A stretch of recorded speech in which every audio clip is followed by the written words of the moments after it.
La vida de los estudiantes universitarios es como tratar de hacer malabares con libros de texto mientras intentas domar a un tigre en llamas.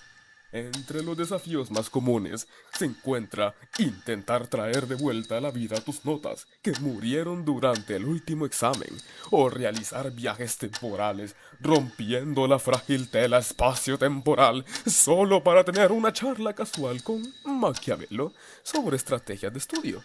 Porque qué mejor manera de aprender sobre el arte de la política que escuchando los consejos de un genio del Renacimiento mientras intentas desentrañar el misterio de la biblioteca universitaria en la medianoche. Ah, la vida estudiantil, donde las aventuras académicas nunca dejan de sorprendernos. Hola a todos y a todas, bienvenidos a nuestro programa especial de ahora, donde hoy tenemos una entrevista muy emocionante preparada para ustedes. Pero primero, déjenme contarles que tenemos algo extraordinario que sucedió. Hace unos días embarcamos una aventura única en la que logramos viajar en el tiempo y traer a uno de los más grandes pensadores políticos de la historia de nuestro tiempo. Sí, has oído bien, hemos traído a Maquiavelo, el autor del Príncipe en la actualidad.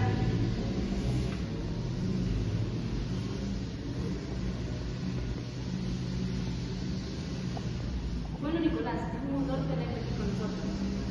El placer es mío, señorita. Estoy sumamente intrigado de poder hablar sobre política para el mundo moderno. Bueno, estoy segura que será una conversación fascinante, pero primero permítame presentarme. ¿Cómo hicimos posible que trajéramos el Renacimiento hasta el siglo XXI? No diré mis verdades tan fácilmente. Digamos que fue un toque de intriga política sumado a los avances tecnológicos de la actualidad. Bueno, Nicolás, estamos encantados de tenerte aquí y ansiosos por escuchar tus reflexiones sobre el arte de la política. Ahora, adentrémonos en el corazón del pensamiento de Maquiavelo. ¿Podrías explicarnos brevemente cuál crees que es la idea central del pensamiento? La idea central de mi pensamiento trata sobre el realismo político. Es decir, la política anteriormente se trataba sobre los ideales o sobre la moralidad, pero nada sobre el pragmatismo y la eficacia. Creo que un gobernante debe estar dispuesto a hacer todo lo que sea necesario para mantener la estabilidad y la seguridad del Estado, incluso si esto implica tener decisiones impopulares o moralmente cuestionables. Entiendo. Entonces, ¿podríamos hablar un poquito más sobre tu visión de la naturaleza humana y cómo influye esto en el enfoque político? Claro, en El Príncipe sostengo que los seres humanos son inherentemente egoístas, malvados por naturaleza. Creo que un gobernante debe tomar en cuenta esta naturaleza humana para poder ver la realidad y actuar en consecuencia, utilizando el poder de manera astuta y calculada para mantener el orden del Estado. Fascinante. Y en términos de poder político, ¿cómo ves su papel en la gobernanza de un Estado? El poder es el pilar para todo tipo de gobierno. Sin él, un gobernante no puede esperar a mantener este control ni protegerlo de sus enemigos. El gobernante debe ser capaz de ejercerlo de forma autoritaria, de manera decisiva y sin vacilación. Debe aprender a ser astuto de ser necesario, pero también debe saber actuar con precaución. Entiendo. Así que según tus palabras, la estabilidad y la seguridad del Estado son de suma importancia en la visión política. Exactamente. Sin estabilidad y sin seguridad, un Estado está condenado al fracaso y al caos. Ahora hablaremos sobre las desventajas de su enfoque. Algunos críticos argumentan que su falta de consideración por la ética puede llevar a acciones inmorales o injustas. ¿Cómo responderías tú ante esta crítica? Es cierto que mi visión ha sido criticada a lo largo de la historia por no considerarse ética. Sin embargo, por un lado tenemos la política y por otra parte tenemos la moral. Estas dos cuestiones no han de intrometerse la una a la otra. En ocasiones, la moralidad puede ser un obstáculo para los objetivos políticos, basándose esto en la realidad política. y no en un ideal o pensamiento abstracto. En la arena política, las decisiones deben ser tomadas en función al beneficio del Estado, es decir, al beneficio de los gobernantes, al príncipe. Entiendo su punto de vista, Nicolás. Sin embargo, algunos deberían argumentar que la ética es fundamental para garantizar la acción del Estado, que sean justas y se respeten los derechos humanos. ¿No crees que hay un equilibrio que se puede encontrar entre la estabilidad política y la moralidad? Es cierto que la ética desempeña un papel relevante dentro de la esfera política. Sin embargo, esta es un lujo que el Estado no puede permitirse. Conozco que la realidad política es difícil, es compleja de comprender. Sin embargo, no se puede decidir en base a consideraciones éticas abstractas, pues la estabilidad y seguridad del Estado deben ser primarias. Entiendo su punto de vista, Nicolás. Es un tema bastante complejo que merece una reflexión bastante profunda. Agradezco también su sinceridad al abordar este tema. Por otro lado, estamos hablando del papel que juega el Estado dentro del poder político, porque se dice que es un arte de gobernar. Uno de los términos más usados ha sido sobre la razón del Estado. ¿A qué se refiere esto? Este concepto hace referencia al principio fundamental de la teoría política. Este concepto hace referencia al principio fundamental de la teoría política, que sugiere que las decisiones del gobernante deben basarse en la mejor decisión que convenga al Estado, incluso si esto significa actuar en contra de la moralidad convencional o de los intereses individuales.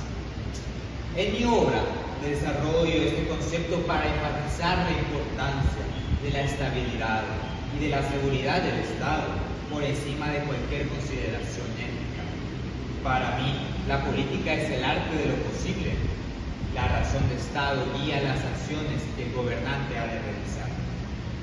Muy clara. ¿Y podrías proporcionarnos algunos ejemplos de cómo se aplica este concepto en la actualidad?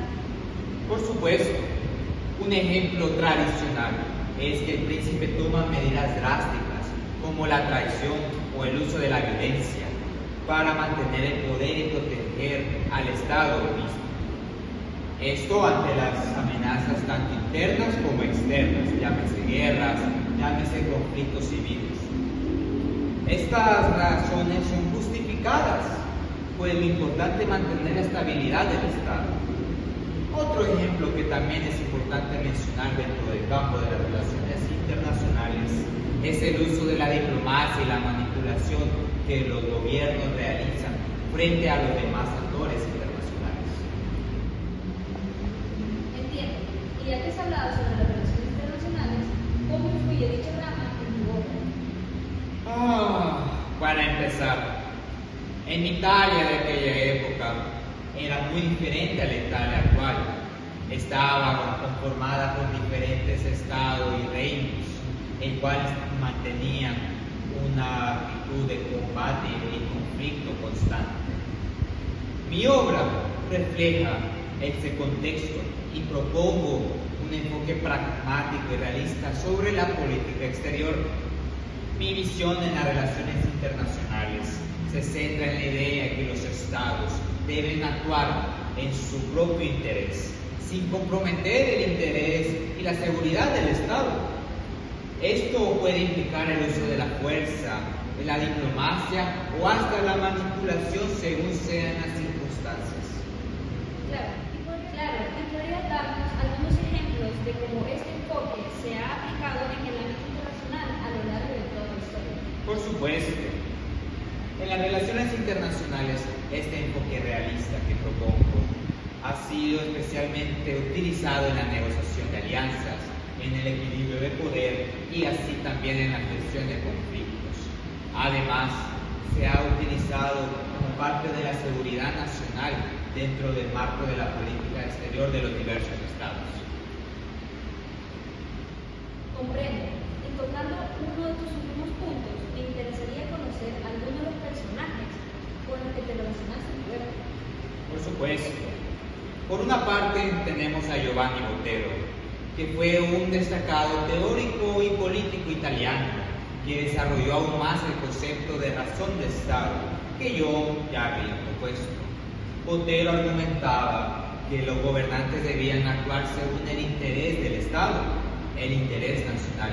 Sin embargo, a diferencia mía, él proponía una lógica desde la teología, pues decía que la buena razón de Estado es aquella que acata y atiende la palabra de Dios. Yo tengo mis dudas al respecto. Entiendo. ¿Y quién es el otro personaje? Me gustaría mencionar al otro personaje que me gustaría mencionar es a César Borgia, quien fue un líder ambicioso que buscaba consolidar todo el poder en Italia. A menudo se le consideraba como un modelo para los gobernantes en la época gracias a su habilidad para usar la fuerza, pero también la diplomacia, para así alcanzar sus objetivos. Borgia era conocido por su crueldad, por ser una persona que tenía mucha ambición y su uso del realismo político.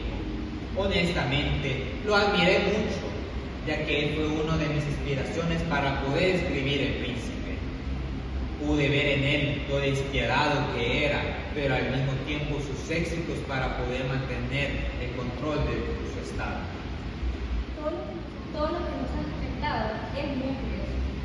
Antes de concluir, quisiera abordar una frase que es mal atribuida a mí de manera popular. El fin justifica los medios. Esta frase, aunque nunca la redacté de manera textual, sí refleja en esencia el pensamiento político de mi obra. Creo en la necesidad de medidas efectivas para lograr los objetivos políticos, aunque sean cuestionables. Sin embargo, es crucial considerar el contexto para cada situación.